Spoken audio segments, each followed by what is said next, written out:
before birth, before we even come to this earth, we are in spirit form.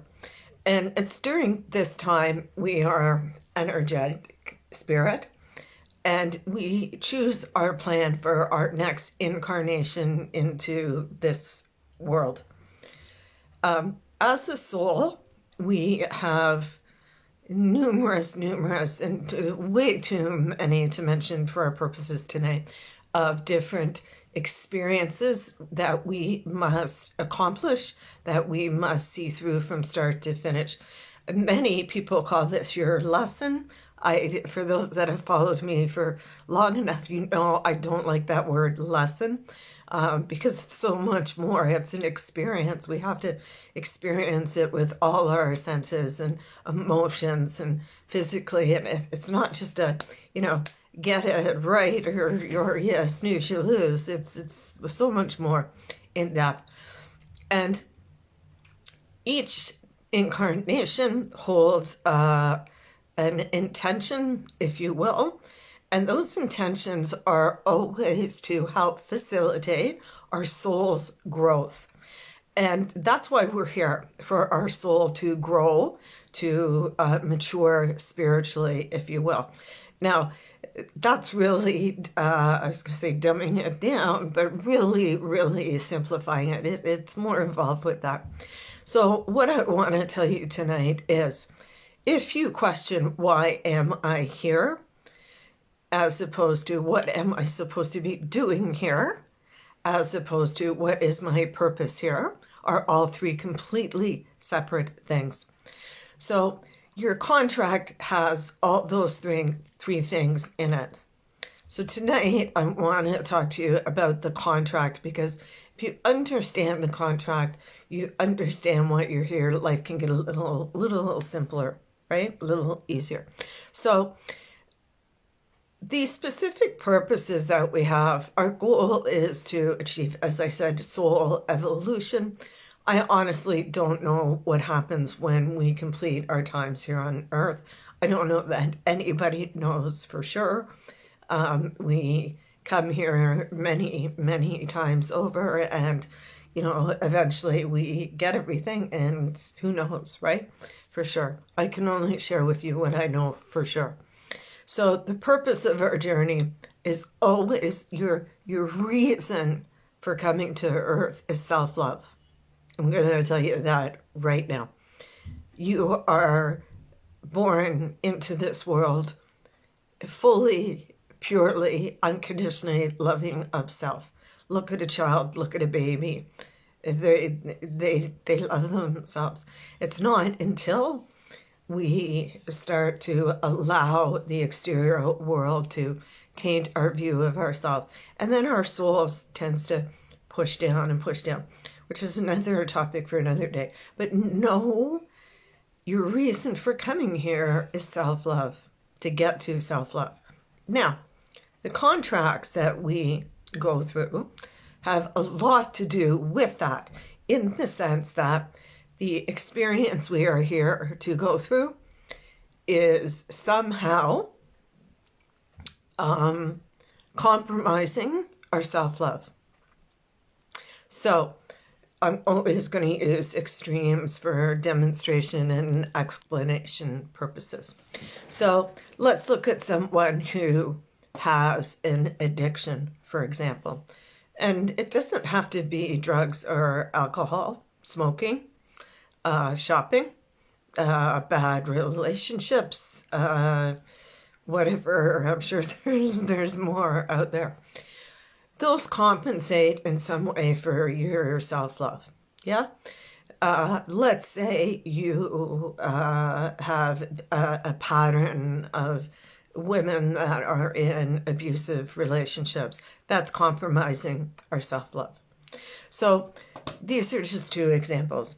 So what's important here is to look at your own life. We're going to talk a little bit more. So what's important here is to really observe your life. And when I say observe, I mean really sit back, pen and paper in hand, and reflect on your experiences, and our souls go through 7-year cycles.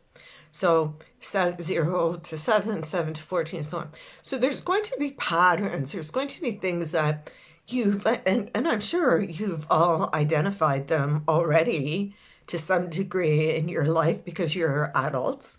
So you've already been able to look at your life and say, you know what? Why does this keep happening to me? Yeah.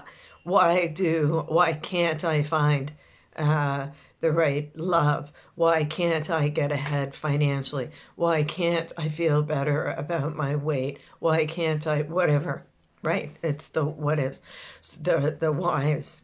So the important part here is to look at your life, but through a different lens, and sort of use that telephoto lens and back up and take a snapshot of your life and what those patterns are. And that will give you an indication of what your purpose is, like what your experience is, what it is you are working on. And you can have way more than one, trust me. Some are smaller than others. Sometimes we have 2 or 3 really big ones. I'm gonna talk about identifying how to identify what your purpose is in a later Facebook Live, later blog. But for tonight's purposes, we're just going to stick with the contract. So we make this agreement. We're going to come to Earth. And I'm going to say, let's use the example of a soul has to come. I know one of my things that I have to experience here is forgiveness. I know that. I can tell you that by looking at my parents. I can tell you by the environment that I grew up in specifically, never mind still today.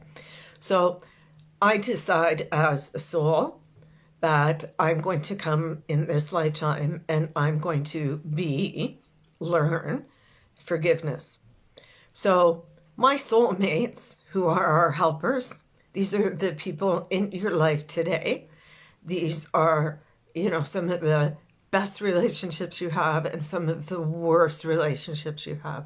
And they're there to challenge you. So understand that a soulmate is not, this instant connection and, there's this depth and this love and my life, the fireworks and all that bullshit.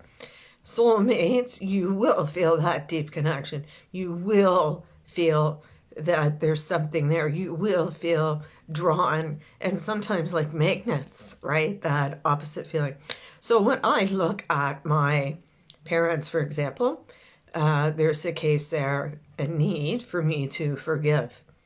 So they're my soulmates. They helped facilitate the experience that I've chosen.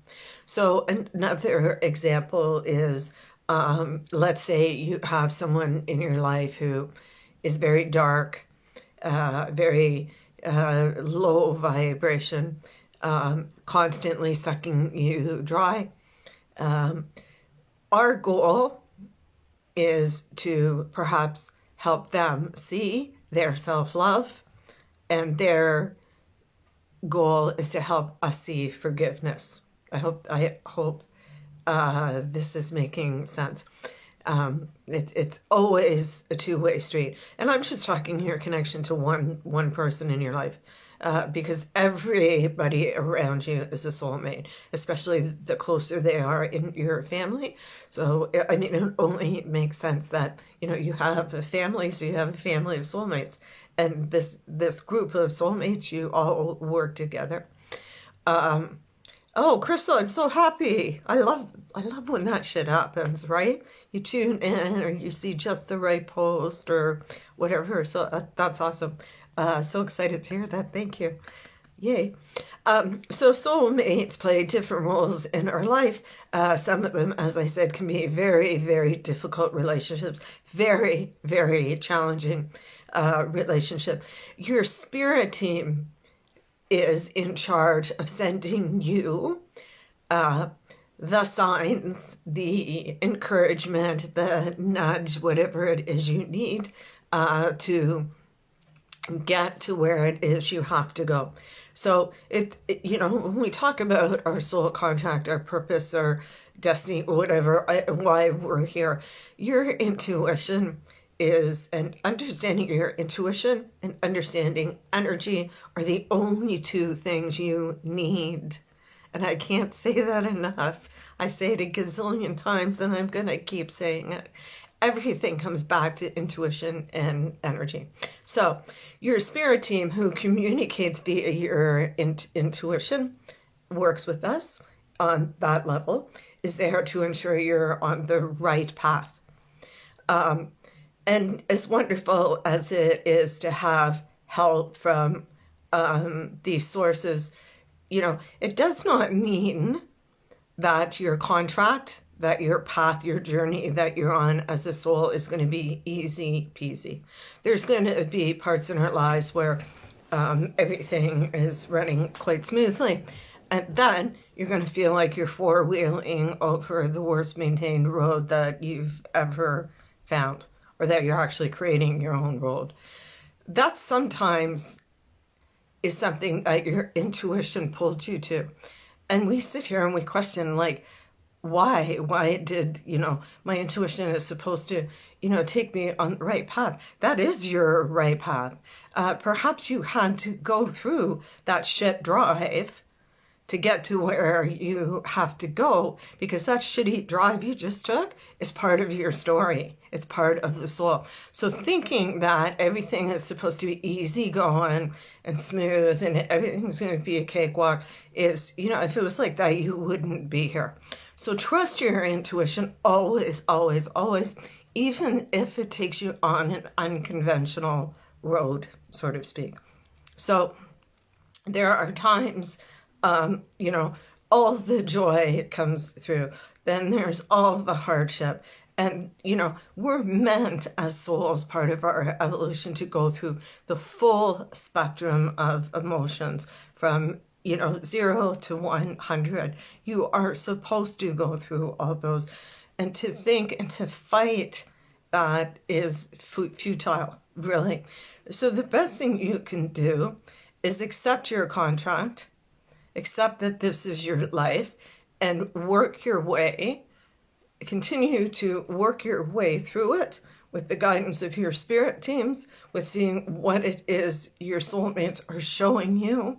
And when I say showing you, perhaps they're showing you what love is. Perhaps you have someone in your life who unconditionally loves you. And then you have someone else who, is the worst possible experience you've ever had. We've all had both, let's be honest. That person who, the worst possible experience taught you something, and it was a part of the story. You had a contract with that person for them to treat you like shit, perhaps. So, and again, what does that get down to? And back to, it always circles back to self-love, right? So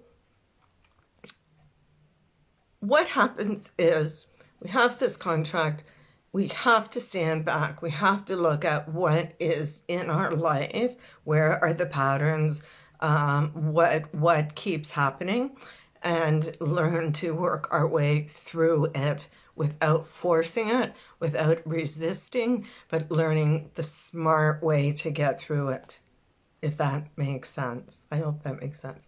So we can break our contracts, which is something else I want to talk. And there's many ways to step away from your destiny, if you will. Should you deviate from your path, it's not going to feel good. It's not going to feel right. So if you wonder if you're on the right path, it feels good. It feels right. It's a good vibe. And that doesn't mean good, life's all good necessarily, but it feels like the right thing to you, as opposed to resistance, as opposed to trying to push your way through, as opposed to, turning a blind eye to it. If you're doing any of those things, you are not on your path. You are not on the right road. So get yourself back on the right road. Identify your soulmates. Different ones come in and out of our life at different times, depending on where we're at. And trust your intuition and trust your spirit team. So your spirit team have ways of letting you know where you need to be. We've talked about signs lots of times, so I don't feel we have to go in there. But these signs come in many ways. They come in the way of dreams. They come in the way of manifestations, synchronicities, feelings in the physical body. They can be in the way of animals, different people that cross our paths, all these different ways. And so you know if you're on the right path. You know if you're satisfying your contract because it feels comfortable. Let's use that word instead of right and good. As soon as we deviate off that, we really start to feel lost. We feel confused. We feel isolated. We feel shallow. We feel disconnected. So we want to stay in feeling connected. We want to stay in a place of peace. We want to stay in a place of okayness, is what I like to call it. So discovering your soul contract can be accomplished in lots of different ways. I've already mentioned sit back and observe. Depending on where you're at in your life, you can identify patterns, I'm sure. So they're going to tell you something without question.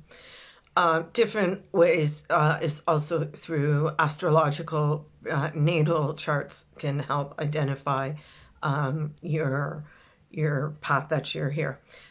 Meditation can help you. Past life regression can help. Again, connecting with your spirit team, just asking, what is it I need to know will help you. And, just asking yourself if something feels right or wrong. And it might feel right, but it might look wrong, but that's okay because that's what you're supposed to be doing. So again, it's not always the perfect cakewalk as you go. So soul contracts are a very in-depth topic. There's many variations.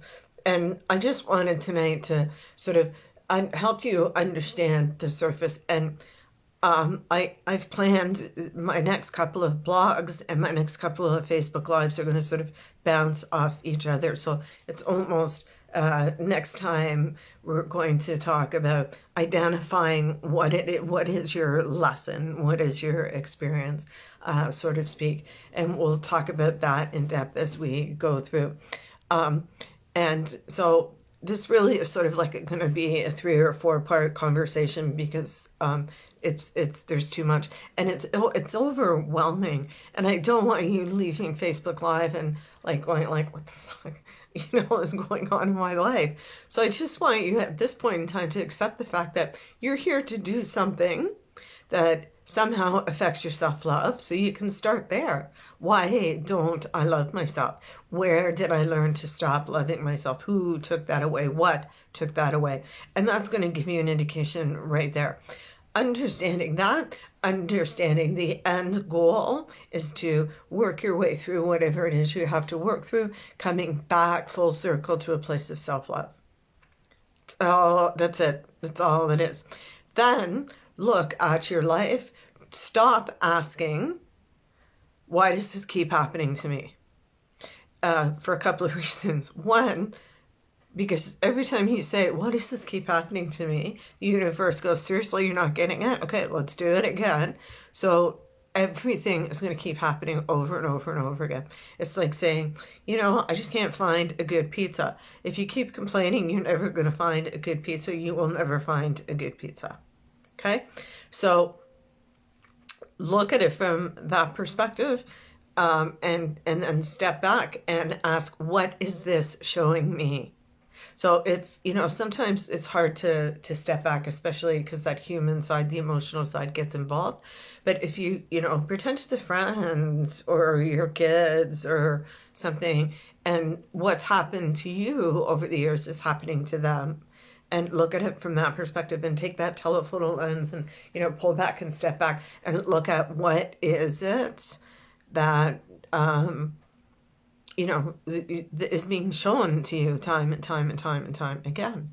And that's what you have to learn to separate and not let that experience define your self-love anymore.